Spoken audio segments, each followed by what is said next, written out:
പാലക്കാട് ദിവസങ്ങൾ നീണ്ട പരസ്യപ്രചാരണത്തിന് തിരശീല വീഴുകയാണ്. കൊട്ടിക്കലാശം ആരംഭിക്കുകയാണ്. വൈകിട്ട് 6 മണി വരെയാണ് പരസ്യപ്രചാരണത്തിന് സമയം അനുവദിച്ചിട്ടുള്ളത്. കൊട്ടിക്കലാശത്തിന്റെ ഭാഗമായി റാലികൾ ആരംഭിക്കുകയാണ്. വീണ്ടും ശ്രീജിത്തിലേക്ക് തന്നെയാണ് പോകുന്നത്. ശ്രീജിത്ത്, ഓരോ നിമിഷവും അണികളുടെ പ്രവർത്തകരുടെ അംഗബലം കൂടുന്നു, ആവേശം കൂടുന്നു.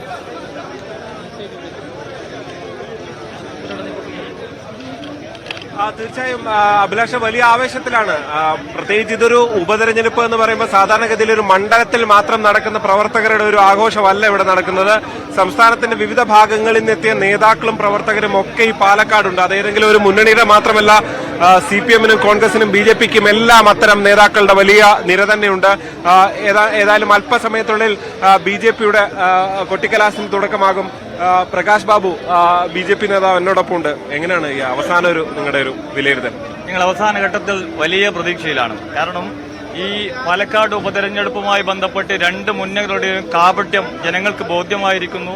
2021 പാലക്കാടിന് പറ്റിയിട്ടുള്ള ഒരു അബദ്ധം ഇനി അത് ആവർത്തിക്കില്ല എന്ന് ഞങ്ങൾക്ക് നല്ല ബോധ്യം വോട്ടർമാരിലേക്ക് ഇറങ്ങുമ്പോഴുണ്ട്. ഇവിടെ ബാഹ്യമായിട്ടുള്ള ഒരു നാടകം കൊണ്ടും പാലക്കാടിന്റെ മണ്ണിൽ വോട്ടാകാൻ വേണ്ടി പോകുന്നില്ല. നല്ല പ്രബുദ്ധരായിട്ടുള്ള വോട്ടർമാരാണ് പാലക്കാടുള്ളത്. അതുകൊണ്ട് വികസന രാഷ്ട്രീയം ഇവിടെ ചർച്ച ചെയ്യപ്പെടും. നരേന്ദ്രമോദി നേതൃത്വം നൽകുന്ന ഭാരതീയ ജനതാ പാർട്ടിയുടെ ഗവൺമെന്റിന്റെ ആ വികസന രാഷ്ട്രീയം ജനങ്ങൾ സ്വീകരിക്കും.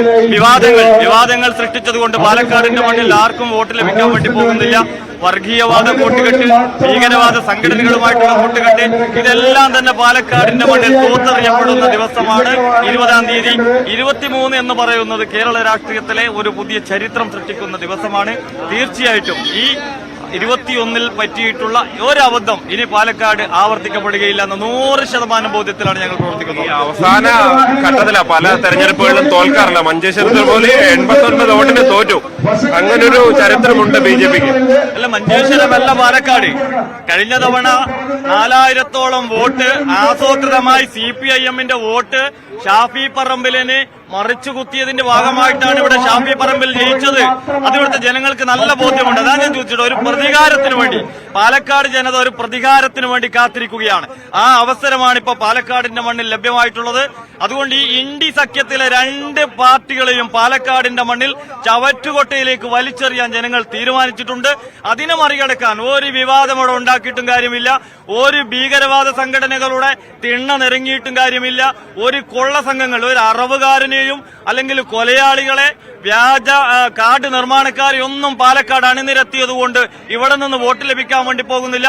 നല്ല 1-ാം തരം പ്രബുദ്ധ വോട്ടർമാരാണ് പാലക്കാടുള്ളത്. ഇവിടെ ഭാരതീയ ജനതാ പാർട്ടിയുടെ NDA-യുടെ സ്ഥാനാർത്ഥി കൃഷ്ണകുമാറിനെ പാലക്കാട് ജനത, ഈ മണ്ണിൽ ജനിച്ചു വളർന്ന 20 കൊല്ലമായി ജനപ്രതിനിധിയായി പാലക്കാട്ടെ ഓരോ വീട്ടുകാരെയും പേരെടുത്ത് പറയാവുന്ന സ്ഥാനാർത്ഥി എന്നുള്ള നിലയിൽ കൃഷ്ണകുമാറിനെ ഇവിടുത്തെ ജനങ്ങൾ ഇവരുടെ ജനപ്രതിനിധിയായി തെരഞ്ഞെടുക്കും. അതിൽ ഒരു തർക്കവുമില്ല, 2 അഭിപ്രായമില്ല. ആർക്കെങ്കിലും ഉണ്ടെങ്കിൽ അത് ഇന്ത്യ സഖ്യക്കാർ മാത്രമേ അതുള്ളൂ. എന്തായാലും അതാണ്, വലിയ ആവേശത്തിലാണ് ഇവിടുത്തെ പ്രവർത്തകരും നേതാക്കളും ഒക്കെ ഉള്ളത്. പിന്നിലേക്ക് നോക്കിയാൽ ബൈക്ക് റാലി ഒരുങ്ങിക്കഴിഞ്ഞു, വിവിധ തരത്തിൽ വാഹനങ്ങൾ ഒരുങ്ങിക്കഴിഞ്ഞു. വലിയ അതായത് ഏതാനും നിമിഷങ്ങൾക്കുള്ളിൽ തന്നെ ആരംഭിക്കും. അതിനുവേണ്ടിയുള്ള എല്ലാ ക്രമീകരണങ്ങളും ഉടൻ തുടങ്ങും അല്ലേ പരിപാടി? ഓടം തുടങ്ങന്നെ. ഇത് വിജയത്തിലേക്കുള്ള ഓട്ടമാണ്. 5 അക്കത്തിനപ്പുറം BJP-യുടെ ഭൂരിപക്ഷം കിടക്കും. പാലക്കാട് ചരിത്രം കുറിക്കും. ഇത് സ്വർഗീയ ശ്രീനിവാസൻജിയുടെ മണ്ണിൽ നിന്നാണ് ഞങ്ങൾ ഈ വിജയയാത്ര ആരംഭിക്കുന്നത്. പാലക്കാടിന്റെ മണ്ണ് മത തീവ്രവാദികൾക്ക് തീരെഴുതി കൊടുത്ത ഇടത് വലത് മുന്നണികൾക്കെതിരെ ദേശീയ ശക്തികളുടെ ഒരു വിധിയെഴുത്തുണ്ടാകും. ഇത് മൂത്താന്തറയുടെ മണ്ണാണ്. ഈ തെരഞ്ഞെടുപ്പിന്റെ ആദ്യഘട്ടം മുതൽ ചോദ്യം ചെയ്യപ്പെട്ടതാണ്. അതിനുള്ള മറുപടിയാണ് ഇതാ ഇന്ന് ഇവിടെ കാണുന്ന ഈ മൂത്താന്തറയുടെ മണ്ണിൽ കാണുന്ന ആവേശം. കഴിഞ്ഞ 2 ദിവസമായി ചില കഴുകന്മാർ BJP-യുടെ കൌൺസിലർമാരെ ലക്ഷ്യമിട്ടുകൊണ്ട് പാലക്കാടിന്റെ ആകാശത്തിൽ പറക്കുന്നുണ്ട്. അവർക്കൊന്നും ഞങ്ങളുടെ ഒരു രോമത്തിൽ സ്പർശിക്കാൻ സാധിക്കില്ല. ഇന്ന് രാവിലെ 28 കൌൺസിലർമാരും ഒറ്റക്കെട്ടായി ഞങ്ങളുടെ സ്ഥാനാർത്ഥിക്കൊപ്പം മണിനേർന്ന കാഴ്ചകൾ കണ്ടല്ലോ. ഞങ്ങൾ ഒരു കൌൺസിലറെയും റിസോർട്ടിലേക്ക് മാറ്റിയിട്ടില്ല. അവർ സാധാരണക്കാരോടൊപ്പം ഈ പൊതുനിരത്തിൽ പാലക്കാടിന്റെ പൊതുവേദിയിൽ അവർ പ്രവർത്തിച്ചുകൊണ്ടിരിക്കുകയാണ്. അവസാനത്തെ വോട്ടും BJP-യുടെ പെട്ടിയിലേക്ക് ആക്കുവാൻ വേണ്ടി ഞങ്ങളുടെ 28 കൌൺസിലർമാരും അരയും തലയും മുറുക്കി 24 മണിക്കൂറും പ്രവർത്തിച്ചുകൊണ്ടിരിക്കുകയാണ്. അവരെയൊക്കെ നിങ്ങൾ സംശയത്തിന് നിലനിർത്താൻ ശ്രമിച്ചാൽ അത് ഒരിക്കലും നടക്കാൻ പോകുന്നില്ല. ചരിത്ര വിജയം പാലക്കാടിന്റെ മണ്ണിൽ ഉണ്ടാകുമെന്ന കാര്യത്തിൽ ഒരു സംശയവുമില്ല. ഈ സാധാരണ ഈ ശ്രീധരൻ മത്സരിച്ചപ്പോഴും ഒക്കെ പാലക്കാട് കഴിഞ്ഞ തവണ വലിയ ആവേശം കണ്ടതാണ്.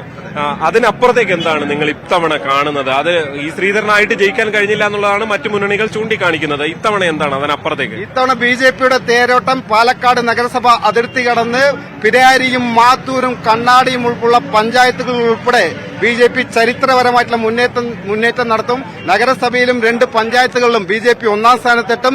ഒരു പഞ്ചായത്തിൽ ക്ലോസ് സെക്കൻഡ് എത്തിക്കൊണ്ട് 5 അക്കത്തിന് ഭൂരിപക്ഷത്തോടുകൂടി ബിജെപി ജയിക്കും.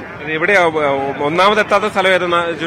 പിരാരി പഞ്ചായത്തിൽ ഞങ്ങൾ 2ാമതെത്തും. ബാക്കി കണ്ണാടിയും മാത്തൂരും ഞങ്ങൾ 1ാം സ്ഥാനത്തെത്തും. നഗരസഭ പ്രാരി പഞ്ചായത്തിലെ ലീഡിന് മറികടക്കുന്ന ചരിത്രപരമായ ലീഡ് ഉണ്ടാവും. നഗരസഭയിൽ മാത്രം ഞങ്ങൾ 5 അക്ക ലീഡ് ഉണ്ടാവും. അത് മറികടക്കാൻ ഒരു ശക്തിക്കും സാധിക്കില്ല. നഗരസഭാ പ്രദേശത്ത് മാത്രം ബിജെപി 5 അക്കത്തിന്റെ ലീഡ് നേടും എന്ന കാര്യം എഴുതി വെച്ചോളൂ. അതായത് കഴിഞ്ഞ തവണത്തെ പോലെ മറ്റ് പഞ്ചായത്തിൽ പിന്നിലായാലും നഗരസഭ കൊണ്ട് തന്നെ കാര്യമായി ലീഡ് പിടിക്കും എന്നുള്ളതാണ്.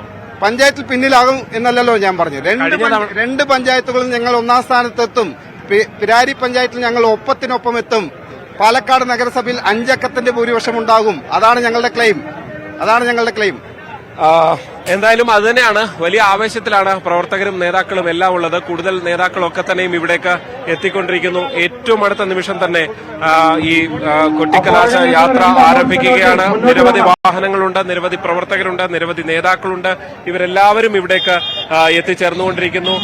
ബിജെപി സംസ്ഥാന അധ്യക്ഷൻ കെ സുരേന്ദ്രനും മുതിർന്ന നേതാവായ ശോഭാ സുരേന്ദ്രൻ ഉൾപ്പെടെയുള്ള നേതാക്കൾ എല്ലാവരും തന്നെ ഇവിടെ ഉണ്ടാകും. എന്തായാലും വലിയ ആവേശത്തിലേക്ക് ബിജെപി കടക്കുകയാണ്. BDJSന്റെ പ്രവർത്തകരടക്കമുള്ളവരുണ്ട്. അങ്ങനെ എല്ലാവരും ചേർന്നുള്ള വലിയ ആവേശത്തിലേക്ക് ബിജെപിയുടെ കൊട്ടിക്കലാശം നടക്കുന്നു. മറ്റ് മുന്നണികളുടെ കൊട്ടിക്കലാശവും ഏതാണ്ട് തുടങ്ങിക്കഴിഞ്ഞിരിക്കുന്നു. CPMന്റെ കുറച്ചുകൂടി കഴിഞ്ഞ് തുടങ്ങുമെന്നുള്ളതാണ് അവരുടെ അറിയിപ്പ് വരുന്നത്. എന്തായാലും സ്റ്റേഡിയം ബസ് സ്റ്റാൻഡ് പരിസരത്ത് ഒരു വാശിയേറിയ പോരാട്ടം തന്നെ, തെരഞ്ഞെടുപ്പിന് മുൻപുള്ള ഏറ്റവും വാശിയേറിയ പോരാട്ടം തന്നെ നമുക്ക് കാണാൻ സാധിക്കും. അതാണ് സ്റ്റേഡിയം ബസ് സ്റ്റാൻഡ് പരിസരത്ത് 3 മുന്നണികളുടെ ശക്തി പ്രകടനത്തിന് സാക്ഷ്യം വഹിക്കാൻ പോകുന്നു. ഇപ്പോൾ BJPയുടെ കൊട്ടിക്കലാശത്തിന്റെ ഒരുക്കങ്ങളുടെ ദൃശ്യങ്ങളാണ് നമ്മൾ കണ്ടത്. നേരത്തെ UDFന്റെയും അതോടൊപ്പം തന്നെ LDFന്റെയും എല്ലാം ഒരുക്കങ്ങൾ, അവരെല്ലാവരും ഒരുമിച്ച് സ്റ്റേഡിയം ബസ് സ്റ്റാൻഡ് പരിസരത്തേക്ക് എത്തുമ്പോൾ അവിടെ ജനാധിപത്യത്തിന്റെ ഉത്സവം എന്ന് വിശേഷിപ്പിക്കപ്പെടുന്ന തെരഞ്ഞെടുപ്പ് ആണ്. പക്ഷേ ഇത് ഉപതെരഞ്ഞെടുപ്പാണ് എങ്കിൽ പോലും അത്തരത്തിൽ ഒരു പക്ഷേ കേരളത്തെ ഒട്ടാകെ ചർച്ച ചെയ്യപ്പെടാൻ പോകുന്ന, കേരളം ഒന്നാകെ വിലയിരുത്തപ്പെടാൻ പോകുന്ന ഒരു തെരഞ്ഞെടുപ്പ് ആണ്. ആ നിലയിൽ കൂടിയാണ് ഒട്ടേറെ വിഷയങ്ങൾ ഭരണത്തിന്റെ വിലയിരുത്തലായി മാറും എന്ന് വിലയിരുത്തുന്ന സാഹചര്യം ഉണ്ടാകുന്നു. ഇടതുപക്ഷത്തെയും വലതുപക്ഷത്തെയും പോലെ തന്നെ BJPയെ സംബന്ധിച്ചിടത്തോളം അവർക്ക് ഇത്തവണ വീണ്ടും ഒരിക്കൽ കൂടി നിയമസഭയിലേക്ക് ഒരു അംഗത്തെ അയക്കാൻ സാധിക്കുമെന്ന് ആത്മവിശ്വാസം. അല്പസമയം മുമ്പ് BJP നേതാവ് സൂചിപ്പിക്കുന്നത് പോലെ നഗരസഭയിൽ 5 അക്കത്തിൽ ഉള്ള ഭൂരിപക്ഷം തന്നെയാണ് പ്രതീക്ഷിക്കുന്നത് എന്ന് പറയുമ്പോൾ അവിടെ നിന്ന് ഒരംഗത്തെ അയപ്പിക്കാൻ ഇത്തവണ സാധിക്കും. ഈ ശ്രീധരനെ 4000 വോട്ടുകൾക്ക് പരാജയപ്പെടുത്തുമ്പോൾ അത് പ്രവർത്തകർ എടുത്തു പറയുന്നത്, പ്രത്യേകിച്ച് പി സരിൻ തന്നെ സ്ഥാനാർത്ഥിയായി UDFന്റെ സ്ഥാനാർത്ഥിയായി വന്നപ്പോൾ പോലും പി സരിൻ നാക്കുപിഴ എന്ന നിലയിൽ പോലും അത് പറഞ്ഞതാണ്. കഴിഞ്ഞ തെരഞ്ഞെടുപ്പിൽ ഈ ശ്രീധരനെ പരാജയപ്പെടുത്തുന്നതിന് വേണ്ടി CPIM പ്രവർത്തകർ ഷാഫിക്ക് വോട്ട് ചെയ്തു എന്നുള്ളത് പിന്നീടത് മാറ്റിപ്പറയുന്നു. സഹയാത്രികർ ആണ് വോട്ട് ചെയ്തത് എന്ന നിലയിലൊക്കെ അങ്ങനെയായിരുന്നു ഈ തെരഞ്ഞെടുപ്പ് പ്രചാരണ കാലഘട്ടം അതിൻ്റെ കൊട്ടിക്കലാശത്തിലേക്ക് എത്തുന്നത്. ഒട്ടേറെ വാദപ്രതിവാദങ്ങൾ, ആരോപണങ്ങളൊക്കെ നിറഞ്ഞ തെരഞ്ഞെടുപ്പ് പ്രചാരണ കാലം ആണ് കടന്നുപോയത്. VV അരുൺ വീണ്ടും ചേരുന്നുണ്ട്. അരുൺ, പ്രവർത്തകർ കൂടുതലായി എത്തുന്നു. ഓരോ മേഖലയിൽ നിന്നുമുള്ള ജാഥകൾ ആരംഭിക്കാൻ തയ്യാറെടുക്കുന്നു. ഏതാണ്ട് 5:30യോടുകൂടി ഈ ബസ് സ്റ്റാൻഡ് പരിസരത്തേക്ക് എല്ലാവരും എത്തുമ്പോൾ അതൊരു ഉത്സവാന്തരീക്ഷത്തിലേക്ക് തന്നെ മാറുമെന്ന് പൊതുവെ വിലയിരുത്തപ്പെടുന്നുണ്ട്. പക്ഷെ നമുക്കറിയാം, പരസ്പരം വാക്കുകളാൽ ഏറ്റുമുട്ടിയ മുന്നണികൾ ആണ്. ഈ ശക്തിപ്രകടനത്തിനടക്കം കനത്ത സുരക്ഷയാണോ ഏർപ്പെടുത്തിയിട്ടുള്ളത്? എന്താണ് മറ്റു വിവരങ്ങൾ?